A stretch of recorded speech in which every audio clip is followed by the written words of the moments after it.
안녕하세요. 비피입니다. 오늘 분석할 기업은 대한항공입니다.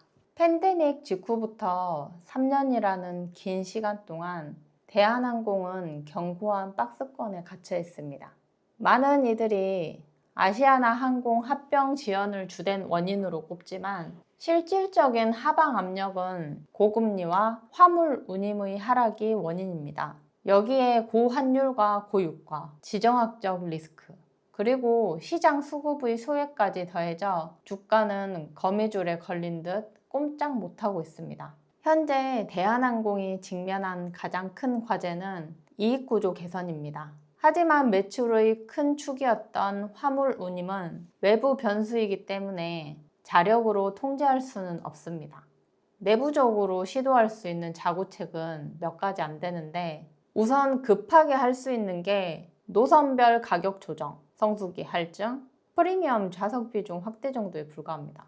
그러나 이러한 노력조차 임계점에 도달한 고환율 앞에서는 무력해집니다. 항공업은 유류비와 리스료를 달러로 결제하는 구조 특성상 환율에 극도로 민감하여 현재 환율 1470원 선도 심리적 경제적 저지선을 위협하는 레벨입니다. 지금은 경영진의 전략보다 거시경제 환경 호전, 즉 기도가 더 절실한 영역에 들어서 있습니다. 환율이 10% 상승할 경우 대한항공은 약 4,775억 규모의 이익 감소가 발생하는데 아시아나 항공의 리스 부채와 외화 차입금은 약 5조 원으로 전체 80%가 달러이기 때문에 공포스럽지만 대한항공 주가는 박스권을 하향 이탈하지는 않습니다. 다음으로 노선 믹스인데 미주, 유럽의 장거리 비중은 늘리고 일본, 동남아의 저수익 노선은 축소하여 운임 상승을 가져갈 수밖에 없습니다. 노선 조정은 맘대로 못하지만 운항 횟수나 기종 변경을 통한 좌석 공급은 조절 가능하다고 합니다. 그리고 항공기 리스 재조정이나 유가 해지 전략인데 당사는 리스 축소, 구매 전환, 기종 변경, 예지 정비 등의 비용 감면 노력은 이미 다 하고 있고 유류 할증 등 환율과 유가에 대한 해지 상품을 운영한 결과 외화 관련 손익과 파생 관련 손익을 0에 가깝게 유지하고 있다고 합니다. 여기에 최신형 항공기 도입으로 오히려 전년 동기 대비 연료비가 감소하였습니다. 대한항공은 아슬아슬하지만 대를 이어온 경영 노하우를 믿고 저는 차곡차곡 담고 있습니다. 물론 기회비용으로 보면 마이너스인 줄 알지만 상관없습니다. 업황을 무시하고 대한민국의 바다와 하늘의 1등들은 담아줘야 하지 않을까요? 마지막 카드는 화물 운송 고도화 작업인데 매출 비중 약 30%를 차지할 만큼 비중이 큰 부분이라 지금 상황에서는 사활을 걸어야 합니다.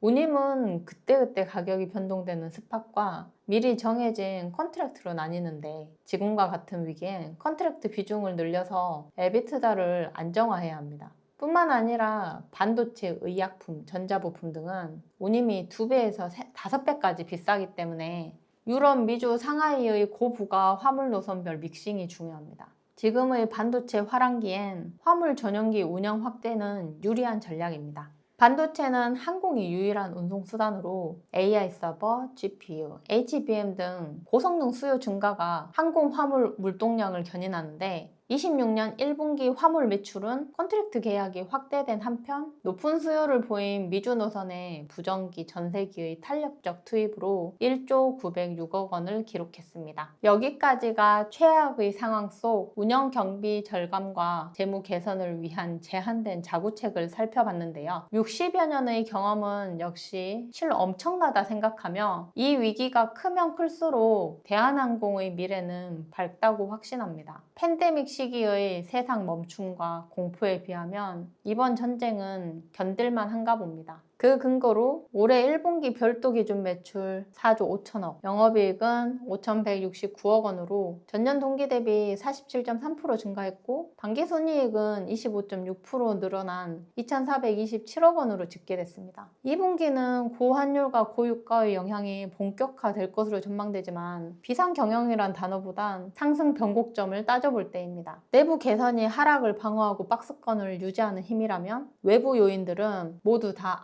앞으로의 우상향을 만들 동력입니다. 내년 1월 글로벌 7위권 메가캐리어 탄생은 승자의 저주라는 시장 한켠의 우려를 불식하고 주가 상승 기류를 만들어줄 것입니다. 4월의 팩스 항공 운임이 3.8달러로 평균 상단을 유지하고 있는 것은 희망적입니다. 돌아라.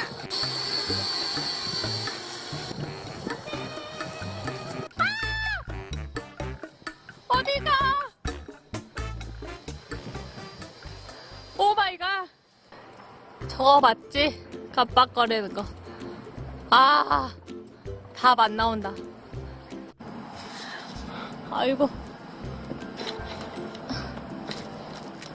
지금부터 하고 싶은 이야기가 오늘의 핵심입니다. 대한항공을 위기의 여객 화물 항공사로만 보는 시각은 이미 낡았습니다. 항공기 여객 사업은 유가 환율 등 외부 변수로부터 받는 영향이 크지만 군용기 정기 제작 및 항공기 정비 사업은 제조업에 가까우며 외부 변수로부터 자유롭기에 전략적 차원에서 대한항공은 이 방산, MRO 사업을 여객 사업 변동성의 완충축으로 키우고 있습니다. 항공우주사업본부는 5년간의 적자 늪에서 벗어나 연매출 7,700억으로 1조 원을 넘보고 있습니다. IM증권은 무인기와 전투기 성능 개량 분야에서 수주 경쟁력이 확대되어 있어 26년 올해부터 외형 성장이 본격화될 것으로 내다봤으며 분기 매출이 3천억대로 올라설 경우 연간 매출 1조 2천억 달성도 가능하다는 전망입니다. 뿐만 아니라 드론과 MRO 사업이 더 핵심인데 25년 8월 미국 방산 AI 기업 안드릴 인더스트리즈와 손잡고 임무 자율화 무인기 개발에 착수했고 27년 유무인기 전투기 복합 체제 공개를 목표로 하고 있습니다. 안드릴은 팔란티어와 함께 미국 방산을 이끄는 회사로 단순 기술 협력이 아니라 글로벌 방산 공급망에 대한항공 이름을 받겠다는 선언입니다. 대한항공은 군집 드론 전문 기업 파블로 항공에 전략적 지분을 투자했으며 양사가 공동 개발한 AI 검색 드론 인스펙X는 CES 2026에서 드론 부문 혁신상을 수상했습니다. 아시아나가 합병 이후 국내 최대 정비 물량 위에 인스펙X를 띄우면 자체 비용은 낮추고 외주 MRO 매출을 올리는 두 방향의 레버리지가 동시에 생깁니다. 게다가 대한항공은 UAM 시스템 어크로스를 자체 개발했으며 미국 기업 아처 에비에이션과 UAM 개발 협력 MOU를 맺고 미래 항공 모빌리티 분야로 확장하고 있습니다. 정리하자면 이렇습니다. 방산은 수주 기반의 안정적 매출, MRO는 합병 후 규모의 경제, 드론은 두 사업을 연결하는 기술 플랫폼입니다. 세 축은 분리된 게 아니라 하나로 연결되어 있습니다. 그리고 글로벌 행보입니다. 방산 MRO 드론이 국내 이야기라면 밖으로의 행보는 더 놀랍습니다. 25년 대한항공은 미국 방산업체 L3 해리스와 공중지휘 통제용 항공기 4대 추가 확보 사업에서 협력업체로 약 6,318억 원 규모의 계약을 체결했습니다. 미국 주요 방산업체와 글로벌 방산 공급망 기업으로 이름을 올린 겁니다. 프랑스 우주기업 엑소트레일과 우주궤도 수송 신사업 MOU를 체결하고 저궤도 위성 수송과 다중궤도 위성 배치 등 고부가가치 우주 서비스 개발 분야에서 협력하기로 하여 항공사가 우주궤도 수송선 사업에 진입한 겁니다. 26년 4월에는 20개 글로벌 항공사를 초청해 예지 정비와 운영 경험을 공유하는 워크숍을 개최했는데 스마트 MRO 체계를 글로벌 표준으로 확산시키겠다는 전략으로 기술을 쓰는 입장에서 기술을 가르치는 입장이 된 것입니다. 기내 인터넷 서비스는 스페이스X 스타링크를 도입해 한진그룹 5개 항공사 전체에 적용했고 삼성 ENA와는 미국발 지속가능 항공유 SAF 시장 진출을 위한 MOU를 체결했습니다. 미국 방산 공급망 진입, 프랑스 우주 기업 궤도 수송선 협력, 글로벌 MRO 기술허브 구축, SAF 시장 진출까지 대한항공은 여객 항공사의 껍질 속에서 항공우주 종합기업으로 조용히 탈바꿈하고 있습니다. 매출 비중이 올라오고 방산주 멀티플이 얹히는 순간 주가 계산이 달라질 것입니다. 그 순간이 2년 뒤면 오지 않을까 확신하여 먼저 담는 겁니다. 기술적으로 이 전쟁의 연장 속에 박스 하단 22,000원과 상단 27,000원의 이탈은 이벤트 없이 쉽지 않다는 점 참고하시고 여러분의 대한항공 의견을 듣고 싶은데 댓글 부탁드립니다. 이상 마치겠습니다.